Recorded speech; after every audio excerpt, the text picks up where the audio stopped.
Hello everyone, welcome to daily one question practice series for CSIR net life science 2023। आइए video शुरू करते हैं और देखते हैं आज कौन से क्वेश्चन को हम प्रैक्टिस करने वाले हैं। तो देखिएगा, आज की इस वीडियो में जो क्वेश्चन हमारे सामने है वो आया है यूनिट नंबर 3 यानी मॉलिक्यूलर बायोलॉजी से, और क्वेश्चन दिया है which one of the following statement is not a correct feature of the E coli RNA polymerase. यानी इन चारों में से कौन सा ऐसा कैरेक्टर है जो इकोलाई के अंदर RNA पॉलीमरेज मिलता है उसको एक्सप्लेन नहीं करता है। ठीक है, चलिए फर्स्ट में लिखा है प्रेजेंस ऑफ द सिग्मा सब unit along with the A to B beta beta dash omega core RNA polymerase is required for its promoter specific binding. देखो, जो RNA पॉलीमरेज मिलता है बैक्टीरिया के अंदर, इकोलाई के अंदर, वो कुछ ऐसा होता है। एक होता है कोर एंजाइम जिसके पास 2 अल्फा सब यूनिट होती है, एक बीटा होता है, एक बीटा डैश होता है, एक ओमेगा होता है। इन पांचों को कहा गया है कोर एंजाइम। यहाँ पर एक सिग्मा फैक्टर होता है और जब ये सिग्मा फैक्टर इस कोर एंजाइम से जुड़ जाता है तब बनता है RNA पॉलीमरेज यानी कि होलो एंजाइम। ठीक है, तो देखो ये जो सिग्मा फैक्टर है इसका काम होता है कि जैसे ये हमारा DNA है और DNA में यहां हमें इस जीन का ट्रांसक्रिप्शन करना है, तो इस पर एक साइट होती है जिसको कहा जाता है प्रोमोटर साइट, जहां से ट्रांसक्रिप्शन को इनिशिएट किया जाता है। तो उस पूरे जीन में, उस पूरे DNA में ये चीज एनालाइज करना, रिकॉग्नाइज करना कि कहां पर प्रोमोटर है और फिर इस कोर एंजाइम को वहां पर बाइंड कर देना, ये काम होता है सिग्मा फैक्टर का। ठीक है, सिग्मा फैक्टर क्या करता है, प्रोमोटर को रिकॉग्नाइज करता है। तो देखो यहां पर लिखा भी ऐसा ही है कि अगर वहां सिग्मा सब यूनिट है कोर एंजाइम के साथ में, तो वो कब चाहिए होती है, जब हमें प्रोमोटर को स्पेसिफिक बाइंडिंग करनी है, यानी जहां प्रोमोटर को रिकॉग्नाइज करना है और फिर बाइंडिंग होनी है, उसके लिए सिग्मा फैक्टर की रिक्वायरमेंट होती है। तो ये बात तो बिल्कुल सही है। ठीक है, आगे लिखा है सेकंड में दिया है कि प्रेजेंस ऑफ द सिग्मा सब unit along with core enzyme is not necessary for the core RNA polymerase to bind to the DNA template।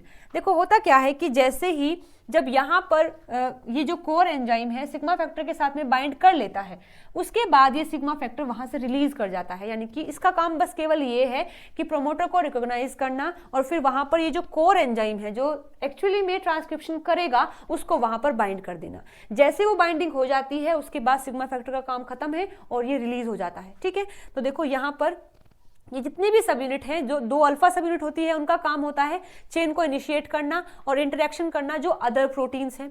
जो बीटा होता है उसका काम है चेन का इनिशिएशन करना और इलोंगेशन करना। यहाँ पर जो बीटा डैश है उसका काम होता है DNA से बाइंडिंग करना। एक बार तो बाइंडिंग करवा दिया है सिग्मा फैक्टर ने, इसके बाद सिग्मा फैक्टर निकल जाता है और DNA से बाइंड रहे वो कोर एंजाइम, उसके लिए रिस्पॉन्सिबल होता है बीटा डैश, और सिग्मा का काम होता है प्रोमोटर को रिकॉग्निशन करना। ठीक है, तो देखो हमारे ऑप्शन में दिया है कि अगर वहां पर सिग्मा सब यूनिट कोर एंजाइम के साथ ना भी हो तो वो जरूरी नहीं है कि बाइंडिंग में हेल्प करेगा। ठीक है, मैं फिर से रीड कर देती हूँ। प्रेजेंस ऑफ द सिग्मा सब unit along with the core polymerase is not necessary for the core RNA polymerase to bind to the DNA template. यानी अगर कोर एंजाइम को DNA की टेम्पलेट से बाइंड करना है तो ये जरूरी नहीं है कि उसके पास सिग्मा फैक्टर होना चाहिए। तो ये बात बिल्कुल सही है, क्योंकि DNA की टेम्पलेट से बाइंडिंग के लिए वहां पर बीटा डैश रिस्पॉन्सिबल होता है, सिग्मा का कोई काम नहीं होता है। तो ये ऑप्शन भी हमारा सही है।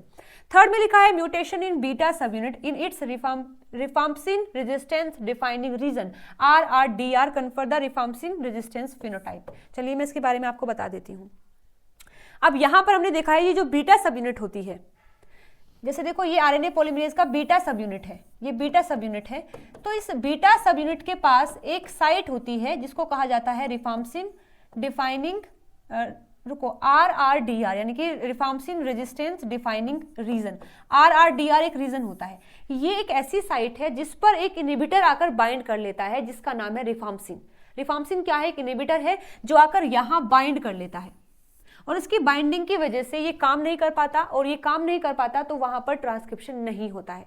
लेकिन हमारे ऑप्शन में दिया है कि अगर इस RRDR साइट पर कोई म्यूटेशन हो जाता है तो वहां पर रिफाम्पसिन, अगर देखो म्यूटेशन हो गया है तो ये जो रिफाम्पसिन है यहाँ बाइंड नहीं कर पाएगा, और अगर ये यहाँ बाइंड नहीं कर पाएगा तो इसका मतलब ये जो बीटा सब यूनिट है ये रिफाम्पसिन से रेजिस्टेंट हो चुकी है, रेजिस्टेंस आ गया है इसके पास, यहाँ पर ये बाइंड अगर नहीं करेगा तो। ठीक है, चलिए मैं एक बार फिर से रीड करके बता देती हूँ आपको।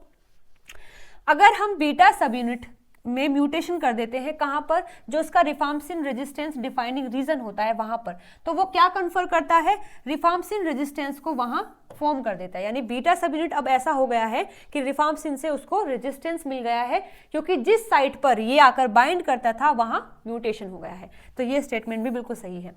फोर्थ में लिखा है म्यूटेशन इन द सिग्मा सब unit in its rifampicin resistance defining region confer the rifampicin resistance phenotype. ये बात बिल्कुल गलत है, क्योंकि सिग्मा फैक्टर के पास ऐसी कोई साइट होती ही नहीं है, केवल बीटा के पास होती है।